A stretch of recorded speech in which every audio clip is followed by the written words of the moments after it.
Hello everyone, welcome to my channel. తెలంగాణలోనే అతిపెద్ద దేవాలయమైన స్వర్ణగిరి దేవాలయానికి అయితే వెళ్ళాము. ఈ దేవాలయాన్ని యాదాద్రి తిరుమల అని కూడా పిలుస్తారు. ఈ దేవాలయం అసలు నాకెలా తెలుసు అంటే, మా అన్నయ్య ఈ టెంపుల్కి వెళ్ళినప్పుడు నాకు వీడియో కాల్ చేసి అయితే చూపించాడు. అప్పటి నుంచి కూడా నేను ఈ టెంపుల్కి ఎప్పుడైనా సరే వెళ్ళాలి అని నేను అనుకున్నాను. అంతేకాకుండా నా విష్ లిస్ట్లో కూడా ఈ టెంపుల్ ఎప్పటి నుంచో ఉంది. మొన్న హైదరాబాద్ వెళ్ళిన తర్వాత మేము ఈ టెంపుల్ని విజిట్ చేయాలని చాలా అనుకున్నాను. ఏం చూడకపోయినా పర్లేదు, ఈ స్వర్ణగిరి వెళ్తే మాత్రం చాలా అనుకున్నాము. హైదరాబాద్ వెళ్ళినప్పుడు ఈ స్వర్ణగిరి టెంపుల్కి మేమైతే వెళ్ళాము. ముందుగా కార్ అయితే కిందన పార్క్ చేసేసుకోవాలి. కార్కి 50 రూపీస్ ఛార్జ్ చేశారు. ఈ ఎంట్రన్స్లోనే స్వామివారి పాదాలు అనేవి ఉంటాయి. ఆ పాదాలు దర్శించుకున్న తర్వాత లోపలికైతే ఎంటర్ అవుతాము. ఇక్కడ స్టెప్స్ ఉంటాయి. ఈ స్టెప్స్ 108 స్టెప్స్ ఉంటాయి. ఈ స్టెప్స్ ఎక్కిన తర్వాత వ్యూ అనేది ఇలా ఉంటుంది.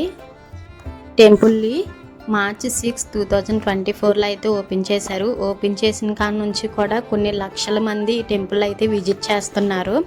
ఈ టెంపుల్ చాలా అందంగా ఉంటుంది. ఎవరైనా సరే ఈ టెంపుల్ని ఒక 5-6 అవర్స్ ముందే వచ్చి మొత్తం విజిట్ చేయండి. నైట్ టైం వ్యూ అయితే చాలా బాగుంటుంది. ఎవరైనా సరే డే టైం కన్నా ఈవినింగ్ టైం అప్పుడైతే ఈ టెంపుల్ విజిట్ చేయండి. లైటింగ్ అట్టి చాలా బాగుంటుంది. అంతేకాకుండా ఈ టెంపుల్ వచ్చేసి శ్రీ వెంకటేశ్వర స్వామి టెంపుల్. ఈ కనిపించే గోపురమే ఈస్ట్ గోపురం. ఈ గోపురం ద్వారా లోపలికైతే ఎంటర్ అవుతాము.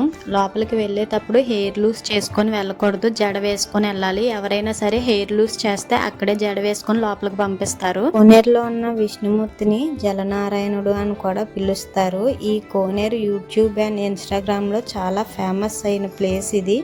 ఇది డే టైం కన్నా నైట్ టైంలో వ్యూ అనేది చాలా బాగుంటుంది. ఎవరైనా సరే విజిట్ చేయాలనుకుంటే డే టైం కన్నా నైట్ టైం విజిట్ చేయండి. టెంపుల్కి లైటింగ్స్ తోటి చాలా అందంగా ఉంటుంది. ఫొటోస్ అటు తీసుకోవాలన్నా సరే చాలా బాగుంటుంది. కింద కన్నా పైనుంచి ఈ వ్యూ అనేది మనం క్లారిటీగా చూడొచ్చు. ఆ వ్యూ ఎలా ఉందో మీరు కూడా చూసి ఎంజాయ్ చేసేయండి.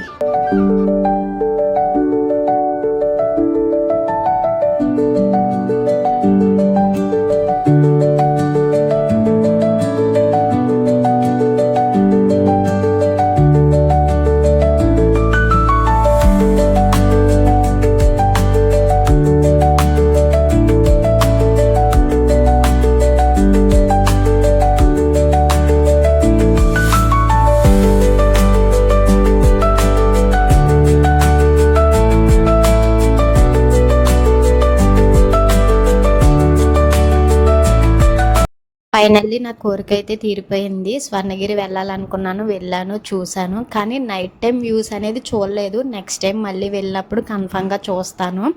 ఇక్కడ ప్రత్యేకత ఏంటంటే వెంకటేశ్వర స్వామి విగ్రహం చాలా హైట్గా ఉంది. అలంకరణ అయితే చాలా బాగుంది. కన్నుల విందుగా ఉంది అలంకరణ. మరిన్ని వీడియోస్ కోసం మన ఛానల్ని లైక్ అండ్ సబ్స్క్రైబ్ చేసుకోండి. Bye guys.